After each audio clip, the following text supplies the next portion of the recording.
The Green Bay Packers feels like the hottest team in the NFL. A lot of early Super Bowl votes are going to the Green Bay Packers, and with great reason. They're traveling to the Cleveland Browns, who have put up some nice defensive performances through the first 2 weeks of the season, even though they're sitting here at 0-2. Dalton, what do you think about the Browns and their chances against the red-hot Green Bay Packers? Well, as far as when the Browns are on offense, I'm going to sit here and state the obvious. The Packers lead the league in pressures, and they have Micah Parsons and Rashawn Gary and all those freaks up front. And the Browns have Joe Flacco.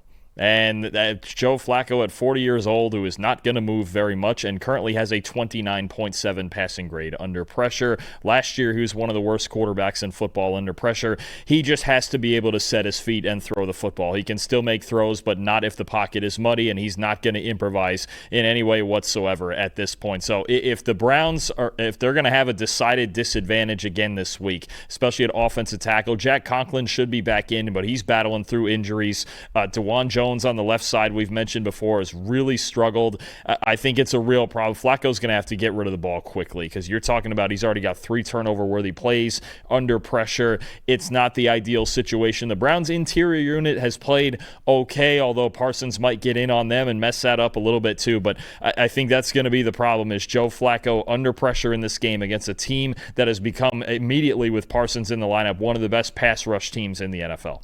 And they have to run the ball, right? I mean, we talked about this in the review grade release episode on Monday, that the Browns just have not been able to run the ball. And my big takeaway when the Browns played this past weekend is Joe Flacco can't be passing the ball 45 times. But if you can't run the football, guess what? He's going to pass the ball 40 to 45 times. And that's exactly what you don't want against this Packers team, because you're giving them the ability to tee off on you and get into the backfield against, say, 40-year-old Joe Flacco, which is not what you want. Tough to see that going the Cleveland Browns way, unless Quinshon Judkins just has an unbelievable. Him and Dylan Sampson have to have a really good game as a duo for the Browns to keep this one close, I think, at the offensive side of things. On the Packers' offensive side of things, Jordan Love, he's top 5 in PFF passing grade, 84.9. He's top 5 in big-time throws, 6 already through 2 games. He's top 5 in quarterback rating at a 108.7. I mean, he's just on fire. I mean, he is playing fully confidently, and it just feels like the Packers have so much confidence as a team since trading for Micah Parsons. Like, they genuinely believe that they are the best team in the NFL now that Micah is on their roster. And I think that's not only showing up on the defensive side of the football, that's also showing up on the offensive side of the football. And Jordan Love is playing very, very confidently. The X factor here, Dalton, that I think makes this game particularly interesting is the Browns, we mentioned, have been pretty good on the defensive side of the ball to start the season, which has been good to see for them. The Browns have a 90.9 coverage grade versus tight ends through 2 weeks. That's the best coverage grade against tight ends in the NFL so far this season.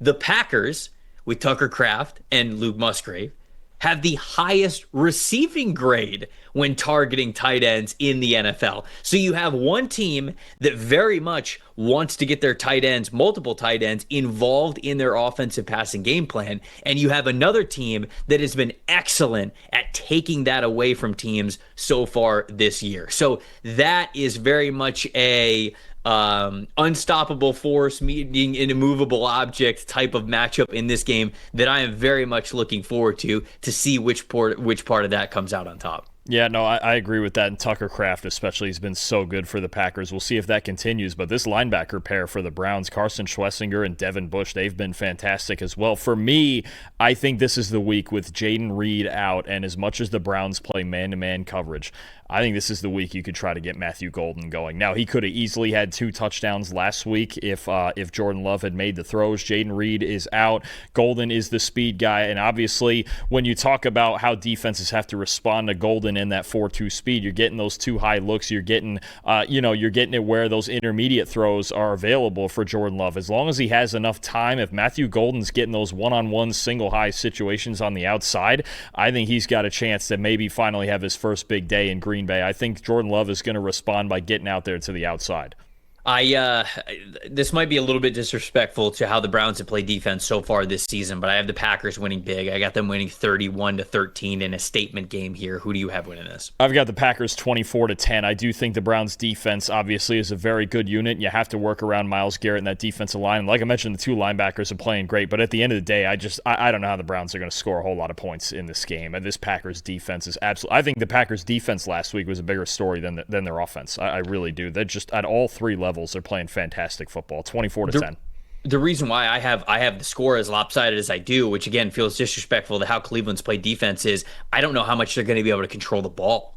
Right? I mean, like if this Packers defensive line is eating them alive, unless the Cleveland Browns run the ball much better than they have through the first 2 weeks, I mean, the time of possession could be totally swayed towards the Packers side of things. So, yeah, I just think that this has the opportunity for the Packers to make a big statement game against a good defense, even though the Browns have been good on defense through the first couple of weeks.